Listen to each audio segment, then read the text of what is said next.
everybody. Welcome to session 24 of the John Morrison podcast. I'm so glad you're tuning in today. We got a special guest who's going to help us, those of us who work with people.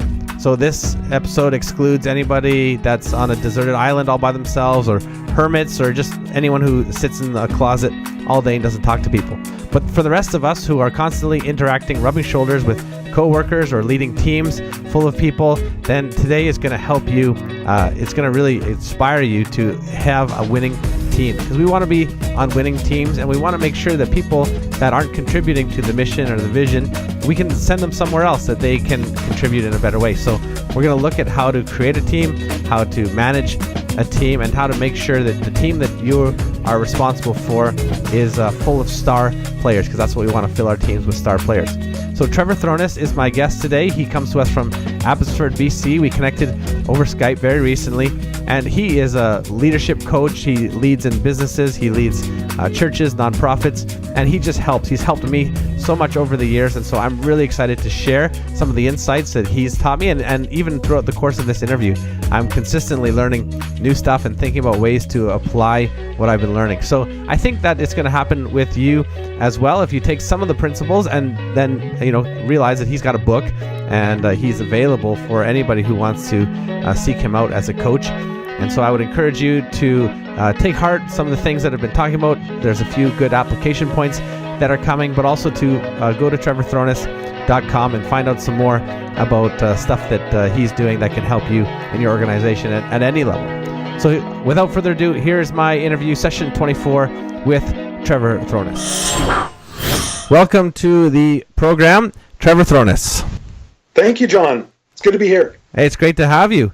Yeah, you come with quite a high endorsement here. I've got a Marshall Goldsmith quote. I mean, he's kind of a big deal in your coaching world.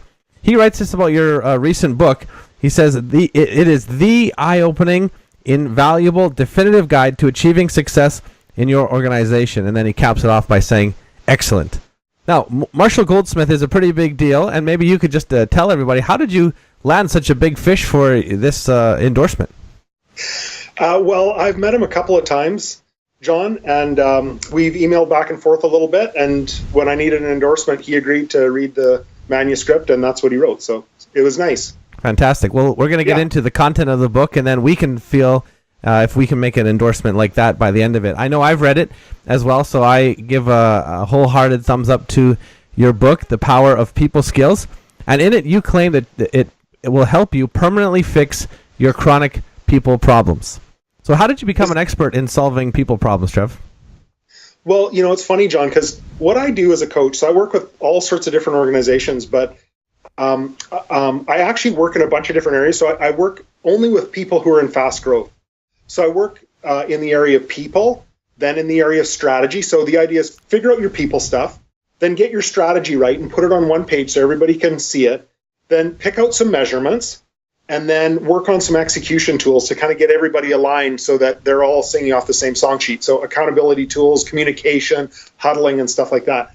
So people isn't the only thing I do, but what I found was that people is by far the most important part of it, and that when you actually get the people part figured out, you're 75% of the way there to having everything figured out. Right. And the reason I actually wrote the book, John, is that I just sat with leader after leader in a whole variety of industries, and all of them had the same issues. And whenever they go home at night with a problem or are complaining to their spouse or can't sleep, it's always a people issue. So I wanted to address that one. Right. So we think that we tend to deal with problems like finances and how to solve this problem and we get make a widget or something, or you're saying no, most of your problems are people related. Why do you think why is it people and not money or systems or structures or whatever it would be? Well, it's funny, John. I think of some of those things as dummy lights that are blinking on the dashboard. So let's say you've got a sales problem, or you've got chaotic inventory or whatever. Just ask yourself, if you follow that needle down to the root of what's going on at the needle, often or most often it's actually rooted in a person and their behavior. And when you've got a person that's functioning well, those problems take care of themselves. So it might be a person who was once great, who slipped. It might be a person who was promoted beyond their ability. It might be a person who's a great person who needs training and coaching, but usually the problem is actually it's rooted in a person, not rooted in like the hard stuff or the visible stuff going on in the business. Right. So the thing that I've appreciated about you over the years is that, I mean, I come from the church world and you're kind of working in the business world, but you have one foot in the church world, one because you're a Throness, so you're third generation. You got pastors all in your family and beside you, and even your nephew, Chris Throness, is a dear friend of mine. So you've got pastors all around who understand that they've got people problems as well. So this is not just a business thing, right? This is anywhere there's people, whether it be in the nonprofit, the church, or the businesses. So, I mean, this is great for anyone listening that is involved with people in some way. How have you found that you're solving their problems all across the board, whether it be a business or a nonprofit or a church? Well, it's funny, John, because I work primarily with businesses, but I'm involved in my church, and I've worked a lot in the church world, and I've done work with nonprofits too. It's all the same stuff, okay? Whenever you get people together and they're trying to accomplish a goal, whatever that goal is, if they're trying to change the world or spread the gospel or make more efficient products or sell real estate, it's all the same stuff, and you have all the same rubs. I kind of think of it as we're sort of like porcupines trying to get warm on a winter's night, and the closer people get to each other, no matter where they are, the more they poke each other, and you got to figure that stuff out to make the organization work. Right. Yeah, I think it's fantastic, some of the stuff that you've been doing, especially when I've called you up and you've said, okay, we're going to have to set up a grid here as we look at the people, and we're going to have to diagnose some of the issues that are coming up. So why don't we get right into the content of the book, and then we'll tell your story a little more throughout, because I think obviously your story is what has led you to write the book, as you've been realizing, I've talked to people about this, it seemed to work, and now I want to write a book so I can reach more people and help them with this stuff. So tell me about the 4 kinds of team members that you might find in any business or nonprofit or church. Okay, so maybe I should just show you my little chart that I use to diagnose how this all works, okay? All right, and now you drew this chart out with your own hand, right? No stunt doubles were involved in this, or? Well, I used a marketing firm. This chart cost almost $10,000 to create. And here we are getting it for free today. Isn't that fantastic? Yeah, I'm very proud of it. $10,000 chart. Did they provide you at least with pens to write it out too? No, I had to bring my own paper. Bring your own paper. Okay. Yeah. Well, hey, it looks like some great stuff there. Why don't you talk us through it a bit? Okay, so here's how it works. Actually, let me start with this one. What I suggest is... How much was that paper worth? If the last one was $10,000... It's beyond comprehension. Okay, yeah, it's invaluable. We can't even talk about we shouldn't even bother talking about the price of it. We should just get into it. I'm sure it's just too much. It's unfathomable money. But all right, let's hear it. Okay, so what I suggest is that you start to diagnose your people problems and that you assess your people. So we're not talking about people, actually, we're talking about the performance of people in the current seat that you're asking them to do. So all these people, the problem and the difficulty with working with people stuff is that it feels very subjective, and you feel like, who am I to judge people? They're nice people, they're good people, and it's true. They might be great little league coaches and parents and sisters and brothers and all that. So we're not diagnosing people. We're diagnosing their productivity and how they're currently doing in their role. Okay, so that's an important distinction. So I just do it on 2 basic measures. And the first one along the bottom here is productivity. So it is a little bit subjective, but I'm going to ask you to think of a person that comes into your mind now that you're working with and say, out of 10, okay, so 0 is over here, they're not at all productive. 5, they're somewhat productive. 10, they're super productive. Where would they fall on that productivity axis?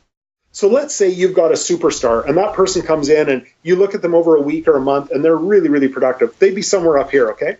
So you might want to just draw a line up here. They're somewhere on that axis. Then on this side, I want you to assess what kind of an attitude do they come to work with? Do they come to work with the attitudes that you need? Like, are they, whatever it is, positive, thorough, forceful, cheerful, I don't know what, it depends on the job, right? And it depends on your workplace. But did they come with the attitude that you need? So let's say their attitude is like a 9. This person is very consistent. They're very positive. They're very productive. Then join those lines up. Okay. So the one comes here, the one comes up here, and you've got yourself a star player. Right. And so then each of these boxes has ways to diagnose that person. If they are not as productive but have a really good attitude, you like that person, but they can be more productive, then they're a potential star that you need to develop and coach to become better. If they are neither good attitude nor productive, this is a problem, okay? Right. That's called the wrong fit.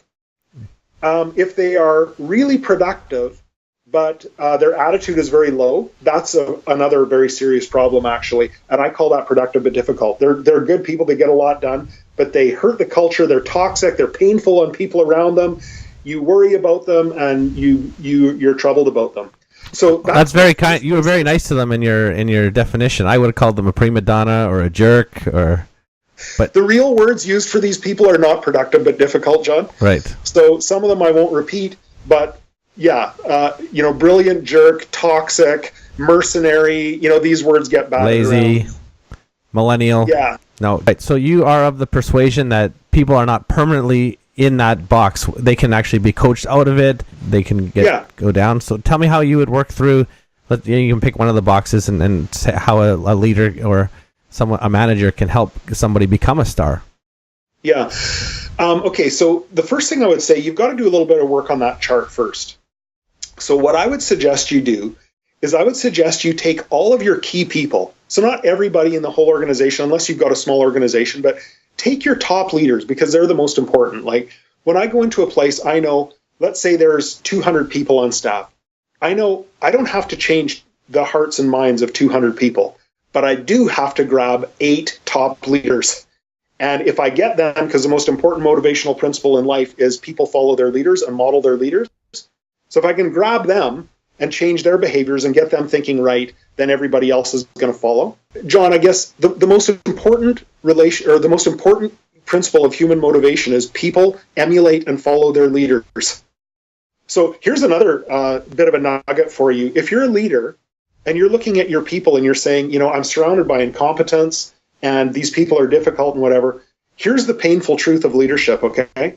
Your organization is just a reflection of you personally. Right. All of your strengths, all of your areas of challenge, it just reflects you. So your team just ends up looking like you. So you've got to pay attention to yourself as well. I think of people in a company, and I don't mean this in a demeaning way at all, but they're like sheep. For one shepherd, it just all works beautifully. They just come in and the sheep just do what they should. And for another one, the sheep are all scattered and running around and falling off cliffs and stuff like that. And it's at the end of the day, it's really not about the behaviors of the sheep so much as the shepherd and how they're interacting with them and working with them. So the good news is you can fix all this. The challenge is that it's going to mean development for you too. Your first step is you've got to take your key people and you've got to assess them on that chart and very honestly say, hey, what is their attitude? What is their level of productivity? Where are they at? Let's sort that out. And let's have open, honest coaching conversations about where I think they're at with them. And let's first get those top people kind of sorted a little bit. And they'll go through the process, and you got to fix those seats, and then you can start working on the rest of the organization. The other thing that I always suggest people do is on this side of the chart where it talks about attitudes here, you can define those attitudes and you can make them much clearer so that people can actually rate themselves on how am I doing in my attitudes. And those might be things like, hey, maybe it's positivity, or maybe it's thoroughness, or maybe I keep my promises, or maybe I get it done, I own it. But starting to sort out what actually are the attitudes that we need around here. Let me show you a new, very expensive chart. Yes, perfect. There's a little recipe for what to do with each one. So I'll tell you a little bit about it. First, the stars. The whole object with the stars is you want to retain them. Here's another little leadership freebie for you. And that is that most leaders spend 70% of their time working with and managing their non-stars, and spend about 4 or 5% of their time thinking through how do I develop and retain my very best people. And the problem with that is while you're working with all your non-stars, there's not very much upside in them.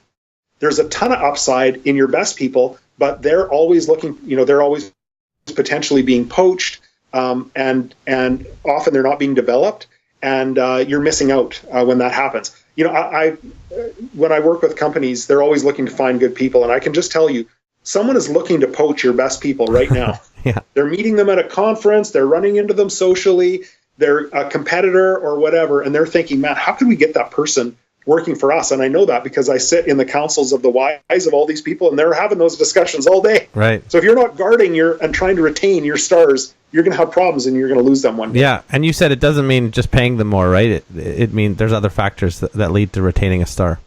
Yeah, so here's why they leave, okay? They don't leave over money. They leave, number one, over working with non-stars, or much worse, reporting to a non-star.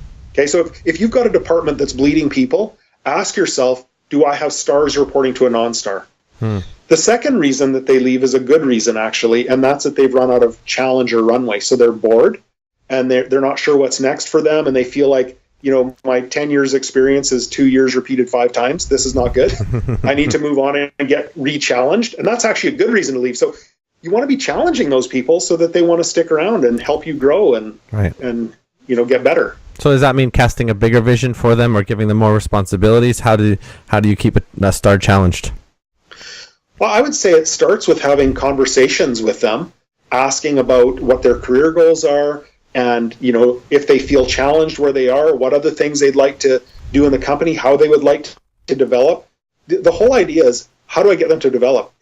I love that we've spent so much time talking about star players, because I assume that you're in your diagnosis that most leaders spend 70% of the time with non-stars, but here we are talking about stars and how to retain them. I think we're doing the right thing, but I'm wondering, can we make more stars out of people who are not stars? And I think what I saw on your chart is that there is a way, whether it be through training or confrontation. So could you teach us a little bit about how to take someone who doesn't hit the star spectrum there and get them in there? Yes. So let's do it. Yeah. Okay. So first, your stars, you want to retain those folks. Your potential stars, they're going to need one of a few things. They may need training. Like maybe it's a young person. Maybe this is a guy straight out of school or whatever. And that person just needs training and coaching from you. And they're headed in the right direction. That's great. That's easy to fix. Maybe they need a reality talk. And what that means is having a discussion with them about, if you were to do this, you would actually move into that star box. Right now, you're not a star, but it's only because you're struggling with punctuality. Like if you just came on time every day, you'd actually be a star. It's rare, John, that people sit down with their non-stars and say, here's what's keeping you out of the star box. I want to help you. I'm your career advocate. I want to coach you to get into that star box. So again, training, coaching, it might be a reality discussion. It might also be a seats discussion, in that maybe you're a great person, you've got a great attitude, but you're doing a job that you're just not great at. And you need help redefining that role. Like, let's put you somewhere where we're taking advantage of all your best skills so that you can really shine. These people up here in this top half, you like those people, okay? They've got a good attitude. You like them. You want them to win. It's just that they can't stay as a star potential forever. They have to move in this direction. And that's going to take you helping to develop and coach them to get there. So let's talk a little bit about those potential stars, because your heart kind of feels for them, right? They have great attitudes. They want to learn, and they're excited about the job, but they just don't have the skills. Maybe they don't have the experience, or they don't know the job well enough. And so would you still hire those people? Where do they fit in on how you advise managers and bosses and leaders? There's two types of people who land in there. There are people who are traveling through the box because they're young or growing or new to the job or something, but they're headed in the right direction. And then there's people who nest here as their new home. So the idea is, I'm a really nice person, and I'm just going to sort of make my nest here, and I'm kind of going to live in this bee box forever. And I'm always going to kind of be unproductive a little bit, and I'm just never going to move out of that box. That's a problem, okay? And that needs to be addressed by a reality discussion, because the whole trick to having a great culture, and there's all sorts of books written about this, but I'll save you the time of reading these, okay? Thank you. The main thing about having a great culture is having everyone in the star box. Think about it. If you've got everyone on your staff, or all your key people on your staff, having a good attitude, the attitudes that you need, and being productive, you've got a great culture. But if you tolerate non-stars, people who are allowed to have a terrible attitude, people who are allowed to be unproductive, you have a weak culture. Because the great people have to make up for those guys. First, they have to live with their difficult attitudes. then they have to carry their workload that they don't do. And that's what makes a weak culture. So when you're talking with those people on that develop side, the idea is, okay, you can't live there. You've got to be moving through. So I want to help to develop you. If that means we need to adjust your role, that's fine. If that means you need coaching or training or whatever it is, that's fine. I want to develop you. But at the end of the day, you have to live in this box eventually, okay? You can't stay there forever. Trevor, as you were talking there, it just got me thinking about those stars. I mean, there are highly coveted people, but I wonder if they know their stars, because the thing I know about leaders is that they're always wanting to learn, and they have a humble disposition saying, I don't know everything, and that's what gives them a great attitude. So do they self-identify as stars, or do they consider themselves as potential stars? I'm wondering what your thoughts are on that. Well, it's funny that you bring that up, John. If you ask your people to plot themselves, I'm not saying this will happen every time, but frequently you'll find your best people will rate themselves lower on the chart, and the people that you struggle with most will rate themselves higher on the chart. Right. The people that I have to confront that are like, okay, you're a serious problem, like particularly people in this box, often rate themselves right up there. And they'd rate themselves outside of the box if they could. If only that square went higher, they're even better than the chart allows often. Right? So that is often the case, yeah. Here's the funny thing, okay? So I've worked with people from $1 million in sales to multi-billion dollars in sales. And the thing that I've found is the people who are in fast growth that, like, seemingly to the outside eye have it all figured out. Like I've got one client and they're pushing $500 million in sales.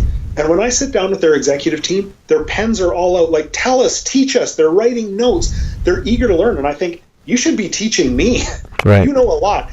But when I go to run into socially or whatever, a person with a business and they do $300,000 in sales and they're just eking along and maybe going to close the doors, they know it all already. They've tried it. It doesn't work. There's nothing I could teach them. Right. They have no interest in learning from me because they know it all already. And the thing that marks the best sometimes is not what they know, but that they're so eager to learn more. Hey, Trevor, so let's move down the quadrant to the bottom half, and we're going to talk a little bit about that bottom right side. These are the people that are, well, we call them the Primadonnas, but they have lots of talent, but their attitude stinks, and so they're probably tough to work with, difficult on the team. What do you do about them? Can they become stars as well? I'd love to hear your thoughts on that. Okay, this is the worst box to be in. You might think it's this box because that's kind of the fire box or the release box. Right. But that box, it's so clear. You know what? You're not productive. You don't get us. You don't fit here. We need to help you and care about you by confronting you and giving you every opportunity to change. But at the end of the day, if you're not a fit here, you need to go where you are. And that's actually a kindness to work with somebody to say, you need to get on with your life and we need to help you get there. Okay. It's a sad talk, it's a sad decision, not a hard decision. This one, though, is a tough decision because these people are very productive. They get a lot done, but their attitude stinks. And a lot of times you feel like all the stuff we're trying to do here and building a culture and everything, they're trying to tear down by talking behind my back, by stirring up drama, by being insensitive to other people, by just being a toxic presence around here. And people wrestle with that box more than any of the boxes because you think, in one sense, you've got such specialized skills, how could I live without you? And in another sense, I've often thought of how great life would be if only I could live without you. Well, I'll move away from stereotypes and let's talk about how we train that bottom right quadrant. They have lots of talent, but they're not great with attitude and on the team. So is there any hope for them? What do we do? It said confront on your little piece of paper there. So tell us, what can we do about that bottom right quadrant? So here's the bad news, okay? I'm just going to be honest with you. I want the best for them. And I have been in situations where that does get fixed, but it's hard to fix that problem. And the majority of the time, that problem is somewhat unfixable. So what I recommend, it's not that it's unfixable for you, it's that rescuing that person can be difficult. What I recommend is first to confront that person and let them know how their actions affect others. And that's a tough one. And give them every opportunity to change, but you have to lay it out to them. But if you're lacking a basic humility, that's hard, okay? But sometimes they are just unaware and they just lack self-awareness. You can help them with that. Yeah. My second recommendation is to do a bit of a quarantine. So if you've got someone who is so skilled, you just don't know how you could live without them. And one business I work with has a specialist who is literally one of like 5 or 6 in North America. So living without that person is really, really tough. But what they do is they try to quarantine him from other people. In other words, they try to limit his access so that he's not kind of blatting his ick on other people so he can work alone. He prefers it anyway. Right. And then my third suggestion there is to always be building your virtual bench. And that is, who out there might be able to fill that seat, because nobody's indispensable. The graveyard is full of indispensable people. Always need to be, wherever you are, saying, is there someone who could maybe fill that seat one day so that I can make a change when I need to? But that's a challenge for sure. When you're dealing with sensitive people issues, time is a big, big factor that's often neglected. So what I do with my clients is we're assessing all these people, but then we're building strategies for them for between 6 months and 2 years out, depending on their role. Okay, so if they're in a simpler role, hey, you can make a change sometimes in a month there. You're in a support role and that just needs to be fixed, or a month or 2 or 3. If you're in a key role, like you talked about that worship leader role or something like that, or a public role, or you're a leader, man, sometimes I would have a strategy that's maybe 18 months on that. And it would start with, hey, let's see where you are in the chart. Let's have discussions about it. Let's talk about your role, how it might change, where you might be better. And if you allow a whole lot more time on that, you're going to have much more success than trying to just barge in and make wholesale changes. There's 2 ways to manage, Sean. You can manage by shovel or by spoon. So managing by shovel means you just come in and you take everything, you go, it's all fixed today. That's extremely jarring to the organization, to the people, to everyone around them. You can do it, but it's costly. Or you can manage by spoon. And spoon means, hey, every day we're just going to take another step towards it, and we're going to get 1% closer each day. And if we get 1% better every day in 3 or 4 months, we're going to be twice as good as we are today. So I think of it in my mind, the old video game of Tetris, where the blocks are falling, they're all falling slowly. That's HR. The blocks are falling in slow motion, and you have time to move them. But if you do nothing, they're going to land in the wrong place. So let's start to nudge and change them a little bit and move them over here a little bit, and we're going to make all this work out. And the places that I work, that's what we do. And I can just tell you that if you're committed to that strategy over a year, 2, 3 years, your people problems are going to melt away, and you won't have chronic people problems anymore. And if you go on my website, you can see that this is true, that I work with scores of organizations who say, we just don't deal anymore with chronic people problems. Yeah, we pull weeds and stuff like that, but we don't have these crisis situations anymore that take all our time. Okay, Mr. Throness, we have 1 quadrant left, and I mean, your heart's got to break for these guys. They have no skills, no productivity, or at least it's very low, and their attitude stinks. So you're suggesting that the best thing to do is to release them, but it is a lot to just say, oh, you know what, they're not a good fit, and so we just release them away. Does that sound a little bit harsh to you?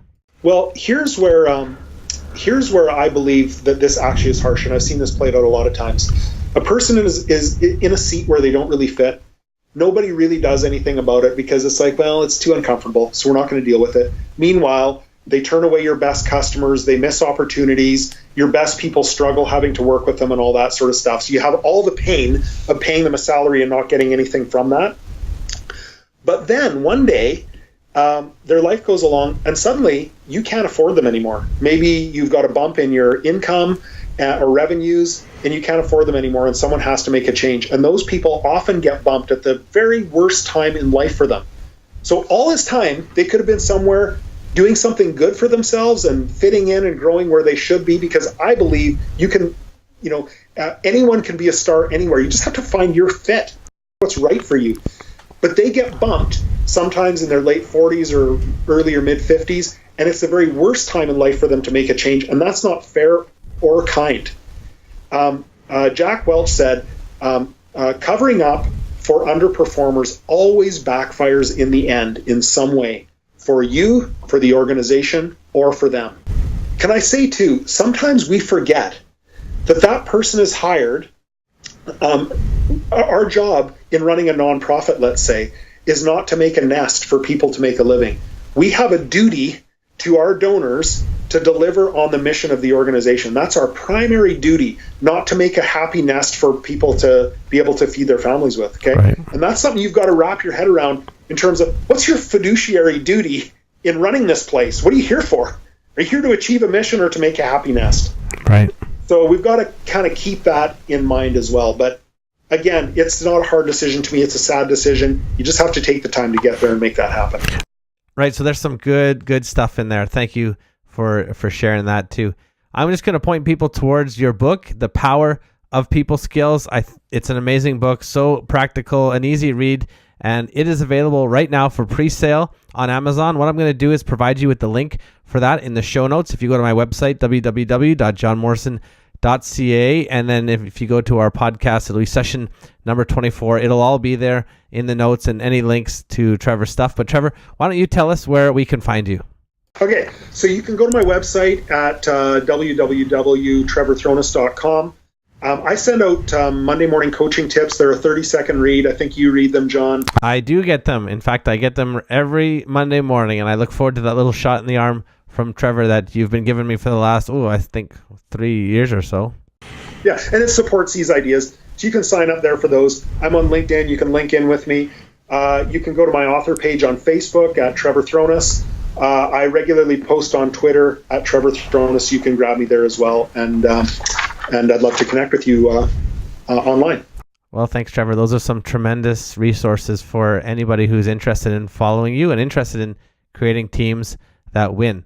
You've given us so much to think about, and if you want to continue on, I would encourage you to subscribe to Trevor's blog if you just check out his website, trevorthroness.com.